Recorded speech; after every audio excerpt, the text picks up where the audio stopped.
आमच्या गल्लीचं नाव जोरी गल्ली, माझं नाव महेश रामचंद्र उपासे. आम्ही आज निवेदन दिलं आहे की आमच्या गल्लीतल्या नाली आणि रस्त्याचं व्यवस्था नाही आणि आमच्या गल्लीमध्ये वारंवार ते डुकरांचा वावर वाढलेला आहे आणि नालीचे रस्त्याचं काम नसल्यामुळं नालीतलं पाणी रस्त्यावर येऊन दुर्गंधी वाढत आहे. लहान लहान लेकरांना त्याचा म्हणजे आजार वाढायला लागलेत. त्याच्यामुळे आम्ही आज निवेदन दिलं लवकर नालीचं काम करायला द्यावं. तुमची मागणी पूर्ण झाल्यानंतर काय करणार? आमची मागणी पूर्ण न झाल्यास आम्ही इथं लिहिलं आहे की आम्ही उपोषण किंवा इथे नगरपालिकेच्या समोर ठिय्या आंदोलन करणारे आम्ही अर्जामध्ये दिलेला आहे त्यांना. तुमच्या परिसरातील नाल्याची स्वच्छता किती दिवस झाली नाही आणि घंटागाडी रोज येते का?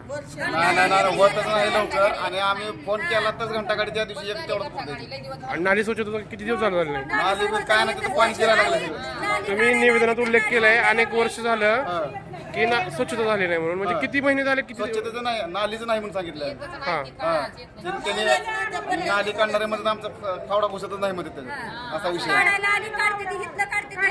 माझा फावडाच घुसत नाही मध्ये आम्ही काय करा नाली. आमच्या नाल्याकडे काय सुई नाही, काय नाही. नाल्याचं पाणी सगळं अडवलेलं आहे, सगळं नाल्याचं पाणी घरात येतं. आणि पाऊस पडला की सगळं घरानं पाणी सुरायला आहे, अजिबात पाणी जातं. सगळं बदबद आळ्या, पाणी घरानं पाणी यायला. कशाचं पाणी करत येईल? हे पावसाचं पाणी, नालीचं पाणी, स्वतःचं पाणी, काय सुई नाही. चौकून नाला झाले पण आमच्या रोडला नाले नाही गलीत.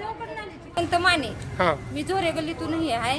एक तर नाली काढायला येत नाही ती, आलं तर ती टायमाला भरून घेऊन जात नाही ती. मग काय करायचं? एक तर पाणीही होत नाही, नाली सगळी व्यवस्था नाही, कोणतं काही होत नाही. काय करायचं? सगळ्या नाल्या बुजलेल्या त्या. पाणी रोज येते? पाणी रोज येते का प्यायचं पाणी? प्यायचं पाणी रोज येत नाही. कधी आलं तर 5 दिवसाला येत आहे, कधी 7 दिवसाला येत आहे, कधी 8 दिवसाला येत आहे. पाणी काय येत नाही. आम्ही पाण्याची व्यवस्था नाही, ती नाही. नाली काढायला येत नाही, कधी घंटा गाडी आमच्या गल्लीत येत नाही. हा राजेंद्र सावंत. आमच्या इथं नालीची फार घाण व्हायला लागलेली आहे आणि लहान लहान लेकरं आहेत आमच्या गल्लीमध्ये. पाणी 8 दिवसाला एकदा यायला लागले, ती बी अर्धा 1 तासच सोडतंय आणि सगळी घाण आहे घरामध्ये. पाऊस पडला तर सगळं असं पाणी येत आहे आमच्या घरामध्ये. दारात घाण, रोडवर घाण. सरळ 2 वर्ष झालं असं नाली काढायला पण आलेलं नाही. तिथं येऊन बघावं, आमच्या गल्लीमध्ये सगळं घाण आहे, काढायलाच येत नाहीत नाल्या.